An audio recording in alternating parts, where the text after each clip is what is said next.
एक गांव में दिव्या नाम की एक लड़की रहती थी जिसके माँ बाप बहुत ही गरीब थे।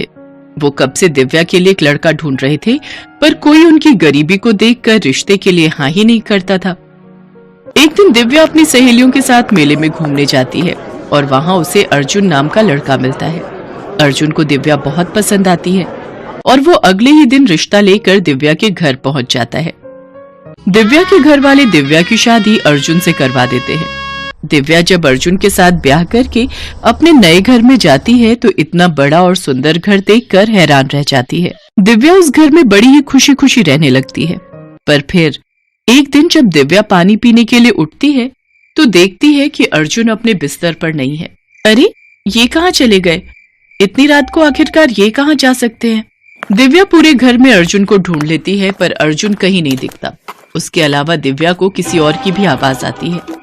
दिव्या ध्यान से सुनती है तो आवाज ऊपर से आ रही होती है। दिव्या ऊपर जाकर देखती है तो अर्जुन एक कमरे के बाहर खड़ा होता है जिस कमरे पर ताला लगा हुआ होता है। अर्जुन दिव्या को देखकर घबरा जाता है। आप इस वक्त यहाँ क्या कर रहे हो? नहीं, वो मैं बस यहाँ ताजी हवा खाने आया था। तो आप इस कमरे के बाहर क्या कर रहे हो? और मुझे तो यहाँ से किसी औरत की आवाज आ रही थी। नहीं, यहाँ तो तुम्हारे और मेरे अलावा कोई भी नहीं है। ठीक है, चलो। अर्जुन नीचे सीढ़ियां उतरने लगता है। दिव्या भी उसके पीछे पीछे होती है पर वो बार बार उसी दरवाजे को मुड़ मुड़ कर देख रही होती है। उसे कुछ ठीक सा नहीं लगता, पर उस वक्त वो वहां से चली जाती है और अपने कमरे में जाकर सो जाती है।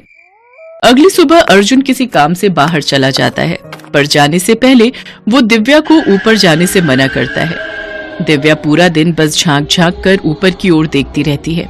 आखिरकार ऊपर ऐसा क्या है जो अर्जुन ने मुझे ऊपर जाने को मना कर दिया है? कल रात वो खुद तो ऊपर गए थे और ऊपर से किसी औरत की आवाज भी आ रही थी। आवाज से तो ऐसा लगा जैसे कोई बहुत बूढ़ी औरत हो, पर कौन हो सकती है? अगर सच में कोई ऊपर है तो अर्जुन मुझसे उसके बारे में क्यों छिपा रहे हैं? और अगर ऊपर ऐसा कुछ नहीं है तो उन्होंने ऊपर जाने को मना क्यों कर दिया? कुछ तो बात है, मुझे ऊपर जाकर देखना ही चाहिए। अर्जुन के मना करने पर भी दिव्या ऊपर चली जाती है। वो उसी कमरे के बाहर जाकर खड़ी हो जाती है और उस पर लगे ताले को देखती रहती है। दिव्या फिर उस कमरे की खिड़की के पास जाती है। खिड़की अंदर से बंद होती है। दिव्या को समझ नहीं आता कि वो अंदर झांक कर कैसे देखे कि उस कमरे में क्या है। वो छत से फिर एक ईंट उठाकर लाती है और उस ताले को तोड़ने लगती है कि तभी वहां अर्जुन आ जाता है। अर्जुन की आंखें गुस्से से लाल होती हैं और अर्जुन को देखकर दिव्या घबरा जाती है। मना किया था ना तुमको यहाँ आने के लिए, पर तुमको समझ नहीं आता क्या? चली जाओ यहाँ से, अभी के अभी, और दोबारा मुझे यहाँ दिखना नहीं, समझी? जी जी जी, मैं नहीं आऊंगी, कभी नहीं आऊंगी मैं। दिव्या रोते हुए नीचे चली जाती है और अपने कमरे में बैठकर खूब रोती है। वो हर वक्त बस उसी कमरे के बारे में सोचती रहती है। उस रात फिर से दिव्या की आंख खुलती है तो वो देखती है कि अर्जुन फिर से अपने बिस्तर पर नहीं है। दिव्या रोज रात को देखती है कि अर्जुन चुपके से ऊपर खाने की थाली लेकर जाता है।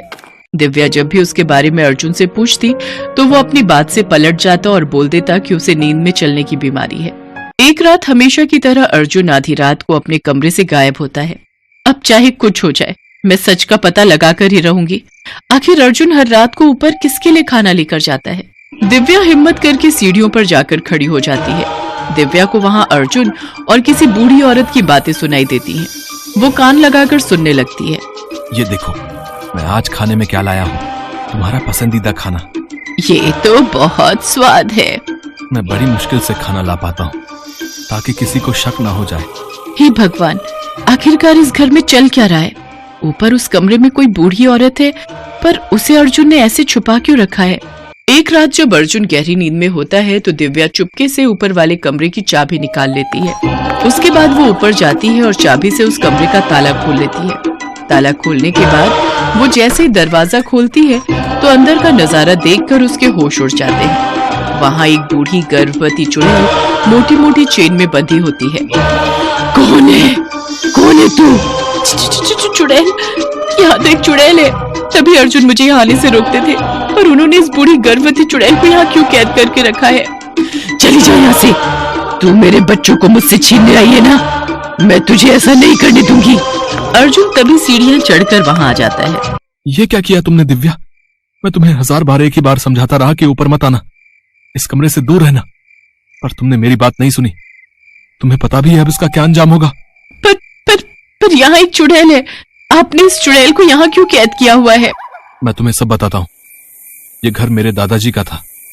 उनके मरने के बाद मेरे माँ बाप मुझे यहाँ से शहर ले गए। एक दिन एक हादसे में मेरे माँ बाप की भी मौत हो गई। मैं तब बिल्कुल अकेला रह गया और इसलिए यहाँ इस घर में वापस आ गया। मैं जब इस घर में आया तो 2 दिन तो मेरे आराम से निकल गए, पर फिर तीसरे दिन से मेरे साथ अजीब चीजें होने लगी। एक दिन मुझे एक चुड़ैल दिखी जो गर्भवती थी। मैं देखकर हैरान रह गया कि एक चुड़ैल गर्भवती कैसे हो सकती है। ये गर्भवती थी, इसलिए मुझे यही लगा कि जब तक इसके बच्चे ना हो जाएं, इसे इसी घर में रखूं। एक दिन मैंने एक बाबा को बुलाया और उन्होंने इस चुड़ैल को इस कमरे में कैद कर दिया और उन्होंने ये भी कहा कि कभी इसके सामने कोई दूसरी औरत नहीं आनी चाहिए, वरना ये उसे मार भी सकती है। इसलिए मैं तुमको यहाँ नहीं आने देता था। अगर आपने मुझे ये सब पहले बता दिया होता तो मैं कभी गलत नहीं समझती। खैर, अब ये बताओ कि ये चुड़ैल कब तक यहाँ रहेगी और इसका क्या कोई समाधान नहीं है? जब तक इस चुड़ैल के बच्चे नहीं हो जाते हमें इसे यहीं रखना होगा और इसका ध्यान भी रखना होगा। अगर हम इस चुड़ैल को खत्म कर देंगे तो इसके साथ इसके बच्चे भी मर जाएंगे और वो पाप होगा। हाँ जी, ये तो सही कहा आपने। दिव्या को सारा सच पता चल ही चुका होता है। अब वो उस कमरे से बिल्कुल दूर रहती है और फिर दूर रहकर ही अर्जुन का पूरा पूरा साथ देती है। कुछ ही दिन बाद चुड़ैल एक रात बहुत जोर जोर से चिल्लाने लगती है। दिव्या को समझ नहीं आता कि अब वो क्या करे, क्योंकि उस दिन अर्जुन घर पर नहीं होता। लगता है अब ये चुड़ैल बच्चों को जन्म देने वाली है, पर मैं उस कमरे में कैसे जाऊं? लेकिन जाना तो पड़ेगा। दिव्या हिम्मत करके ऊपर जाती है तो चुड़ैल उसे देखकर गुस्से में आ जाती है। जा, यहाँ से चली जा, वरना तुझे मैं मार डालूंगी। मुझे पता है कि तू यहाँ मेरे बच्चों को लेने आई है। मैं तुझे ऐसा नहीं करने दूंगी। चली जा यहाँ से। नहीं नहीं, मैं ऐसा नहीं करूंगी। मुझ पर भरोसा करो, मैं तो तुम्हारी मदद करने आई हूँ। दिव्या की लाख समझाने पर भी चुड़ैल का गुस्सा कम नहीं होता। चुड़ैल एक के बाद एक 12 भूतिया बच्चों को जन्म देती है। मेरे बच्चे मेरे बच्चे, आखिरकार मैं माँ बनी गई। पूरी जिंदगी इंतजार करा था मैंने बच्चों के लिए, और देखो, जीते जी तो नहीं, पर मरने के बाद मुझे मेरे बच्चे मिल गए, वो भी पूरे 12 बच्चे। हाँ देखो, ये तुम्हारे बच्चे हैं। अब मेरे हाथ पैर खोल दो, मुझे अपने बच्चों को गोद में लेना है। मुझे इनको खूब प्यार करना है। नहीं, मैं ऐसा नहीं कर सकती। अर्जुन ने मुझे ऐसा करने को मना किया है। मैं तुझे कोई नुकसान नहीं पहुंचाऊंगी। तूने तो मेरी मदद की है ना। खोल दे मुझे, मेरे बच्चों को खिलाने दे। दिव्या तरस खाकर उस चुड़ैल को खोल देती है और चुड़ैल आजाद होकर ही दिव्या की गर्दन पकड़ लेती है। तू मुझसे मेरे बच्चे छीनने आई है? मैं तुझे जिंदा नहीं छोड़ूंगी। मैं किसी को अपने बच्चों के आसपास भी भटकने नहीं दूंगी। छोड़ दो, छोड़ दो मुझे तुम्हारे बच्चे नहीं चाहिए, सच में। मुझे सब पता है, तूने और तेरे पति ने मुझसे मेरे बच्चे छीनने के लिए मुझे यहाँ कैद किया है। मैं अपने बच्चे किसी को नहीं दूंगी और सबको मार डालूंगी। चुड़ैल दिव्या की गर्दन ही नहीं छोड़ती और दिव्या का दम घुटने लगता है। तभी वहाँ अर्जुन आ जाता है। हे भगवान, दिव्या, तुमने इस चुड़ैल को आजाद क्यों किया? अब ये चुड़ैल हमें नहीं छोड़ेगी। छोड़ दो मुझे, प्लीज मत मारो। मेरे पेट में भी बच्चा है, मेरे बच्चे के लिए मुझे छोड़ दो।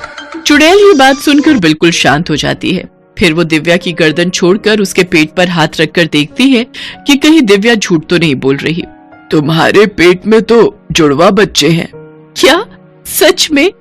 क्या सच में? मैं पापा बनने वाला हूँ? ये बात तुमने मुझे बताई क्यों नहीं? मुझे खुद आज सुबह ही पता चला है, जब मैं डॉक्टर के पास गई थी और आप यहाँ नहीं थे जो आपको बताती। दिव्या और अर्जुन को अपने बच्चे के लिए इतना खुश देखकर चुड़ैल को उन पर तरस आ जाता है। जब तुम्हारे खुद के बच्चे होने वाले हैं तो फिर तुम मेरे बच्चों को तो नहीं लोगे ना? नहीं, बिल्कुल नहीं। अगर मेरे अपने बच्चे नहीं भी होते तो भी मैं तुम्हारे बच्चे नहीं लेती। तुम अच्छे लोग हो, तुमने मेरा ध्यान रखा है। मैं ऐसे ही डर रही थी कि तुम मेरे बच्चों को छीनना चाहते हो। अब मैं अपने बच्चों को लेकर यहाँ से हमेशा के लिए जा रही हूँ। चुड़ैल अपने बच्चों को लेकर उस घर से हमेशा के लिए कहीं दूर चली जाती है और 9 महीने के बाद दिव्या भी जुड़वा बच्चों को जन्म देती है। दिव्या और अर्जुन अपने दोनों बच्चों के साथ उस घर में खुशी खुशी रहने लगते हैं।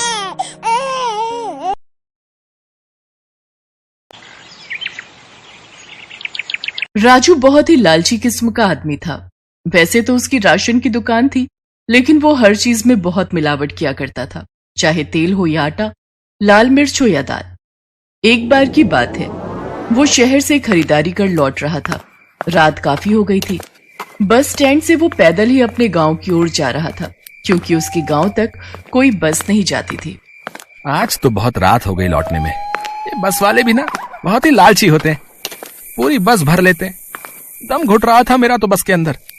वो तो अच्छा हुआ कि मेरा स्टॉप आ गया। लोगों को लूट कर उन्हें टोपी पहनाकर मेरी कमाई तो खूब हो रही है। इस बार एक टेम्पो खरीद लूंगा, हाँ, फिर बस की झंझट खत्म। ये सोचता हुआ वो बढ़ा जा रहा था। तभी जंगल वाले रास्ते के इमली के पेड़ के पास उसे रोशनी सी दिखाई दी। अरे इतनी रात को ये रोशनी कहाँ से आ रही है? उस पेड़ के नीचे क्या हो सकता है? राजू के जहन में कई सारे सवाल आ रहे थे, लेकिन उसके पास किसी का जवाब नहीं था। वो उन सवालों के साथ ही पेड़ के पास पहुंचा तो वहां उसे बहुत ही खूबसूरत औरत दिखी। इतनी खूबसूरत औरत उसने आज तक नहीं देखी थी, और जो रोशनी उसे दूर से दिखाई दे रही थी, वो रोशनी उस औरत के बालों से आ रही थी। उसके बाल बिल्कुल सोने की तरह थे और चमक रहे थे। आप कौन हैं? इतनी रात को यहाँ आपको डर नहीं लगता क्या? और ये आपके बाल ऐसे कैसे हो गए? ऐसा लगता है कि सोने के बाल हैं ये सोने के बाल ही हैं जो मेरी सिद्धियों के बाद मिले हैं। क्या मजाक कर रही हैं आप? भला किसी के बाल सोने के भी हो सकते हैं? सबके नहीं होते, मेरे हैं। और आज की रात यानी अमावस्या की वो रात है जब मैं अपने इस बाल में से एक बाल किसी को उपहार में देती हूँ। उपहार? मुझे चाहिए ये उपहार। हाँ, लेकिन उसके लिए मेरे साथ चलना होगा मेरे घर, क्योंकि ये बाल निकालने के पहले मुझे कुछ मंत्र पढ़ने होंगे, और वो मंत्र मैं यहाँ नहीं पढ़ सकती, क्योंकि वो यहाँ असर नहीं करेंगे। मेरा घर अभिमंत्रित है, तो मेरे मंत्र वहीं काम करेंगे। लालची राजू की तो लॉटरी लग गई। सोने के बाल बेचकर तो उसे लाखों रुपए मिल सकते थे। वो बिना कुछ सोचे उस औरत के साथ उसके घर की ओर चल पड़ा। उसका घर पहाड़ की एक गुफा में था। आप यहाँ रहती हैं? हाँ, मैं यहीं रहती हूँ। अब तो मैं आपके घर आ गया। अब मुझे अपना एक सोने का बाल दीजिए। राजू के कहने पर उस औरत ने अपनी आंखें बंद की और कुछ मंत्र पढ़ा, और फिर अपने सिर से एक बाल निकालकर राजू को दे दिया। मुझे विश्वास नहीं हो रहा है कि ये सोने के बाल हैं। अरे मैं तो अमीर हो गया। ये कहते हुए राजू वहां से जाने लगा तो उस औरत ने कहा, अरे कहाँ चल दिए? इस सोने के बाल की कीमत नहीं दोगे? कीमत? पर आपने तो कीमत का कुछ नहीं कहा था। आपने कहा था कि आप उपहार देती हैं आज की रात।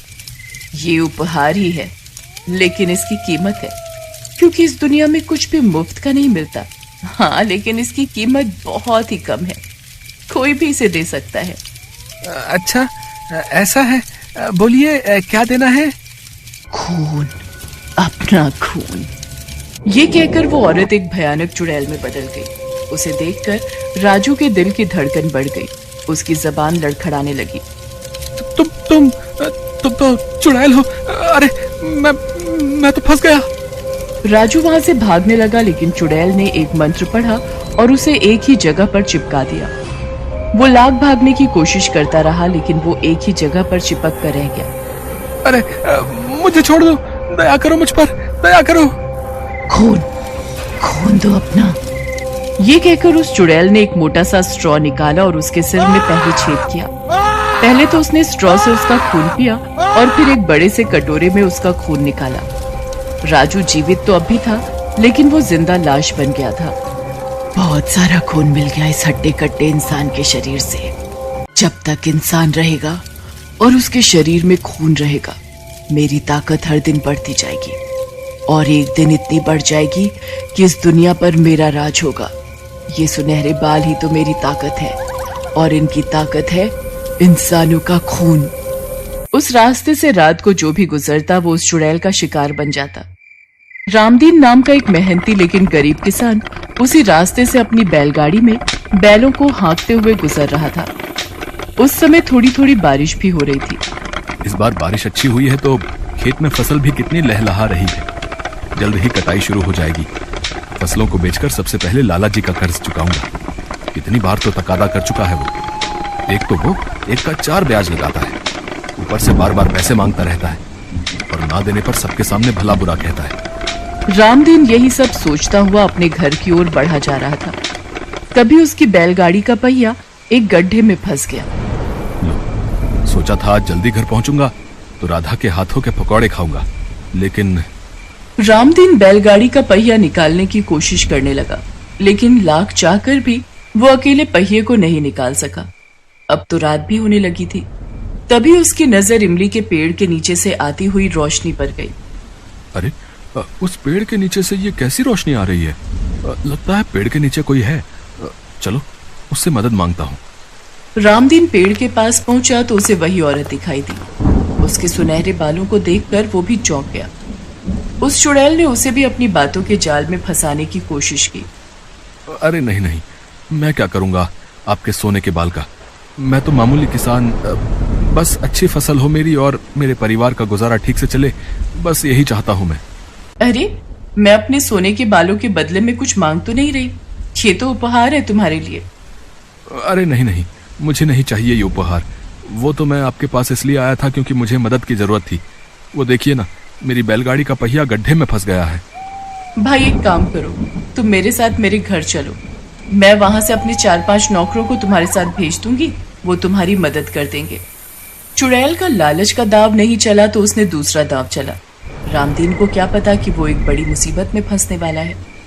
वो उस औरत के साथ उसकी गुफा वाले घर में जा पहुंचा। वहां उसने देखा कि कई सारे लोग तो हैं, लेकिन कोई हिलडुल नहीं रहा है। क्या बात है, यहाँ तो इंसान कई सारे हैं, लेकिन किसी में कोई हलचल क्यों नहीं है? और सभी इंसानों के शरीर ऐसे पीले क्यों पड़े हुए हैं? ऐसा लगता है जैसे किसी ने इनका खून पी लिया हो। कुछ तो गड़बड़ जरूर है। मुझे ये औरत सही नहीं लग रही है। रामदीन वहां से भागने लगा, लेकिन चुड़ैल ने अपने मंत्रों से उसके पांव रोकने चाहे, लेकिन रामदीन पर उसके मंत्रों का कोई असर नहीं पड़ा। अरे, इस पर मेरे मंत्रों का असर क्यों नहीं हो रहा है? मुझे हर दिन अपने बालों के लिए इंसानी खून चाहिए। अगर ये भाग गया तो बड़ी मुसीबत हो जाएगी। असल में रामदीन ने बजरंगबली का एक लॉकेट पहन रखा था और उसी लॉकेट के कारण चुड़ैल का जादू उस पर चल नहीं रहा था। ए इंसान, रुक रुक, तू यहाँ से ऐसे नहीं जा सकता। मैं तेरे खून से जब तक अपने बालों को धो नहीं लेती, तू यहाँ से हिल भी नहीं सकता। ये कहकर उस चुड़ैल ने रामदीन पर हमला कर दिया, लेकिन इस हमले में रामदीन का लॉकेट उसके गले से खुलकर जमीन पर आ गिरा। और जैसे ही वो लॉकेट जमीन पर गिरा, उसे देखकर चुड़ैल के हाथ पांव खुल गए। ये क्या है? हटा इसे, हटा इस लॉकेट को यहाँ से हटा, नहीं तो मैं मार दूंगी तुझे। रामदीन समझ गया कि चुड़ैल बजरंगबली के उस लॉकेट से डर रही है। उसने उस लॉकेट को अपने हाथ में उठाया और तुझे अपने सुनहरे बालों पर बहुत घमंड है ना? अब तेरे ये बाल नहीं रहेंगे। रामदीन ने वो लॉकेट चुड़ैल के गले में डाल दिया। लॉकेट गले में डालते ही उसके बालों में आग लग गई और वो उस आग में खुद भी जलकर मर गई। उसके मरने के बाद उसका जादू समाप्त हो गया और उसकी गुफा में जितने लोग थे वे सभी ठीक होकर वापस अपने घर लौट आए। राजू ने भी अपनी बेईमानी की आदत से तौबा कर ली। हेलो दोस्तों, कैसे हैं आप सब? हमारी कहानियां देखने के लिए हमारे चैनल को सब्सक्राइब कीजिए और हाँ, बेल आइकॉन पर क्लिक करना मत भूलिएगा।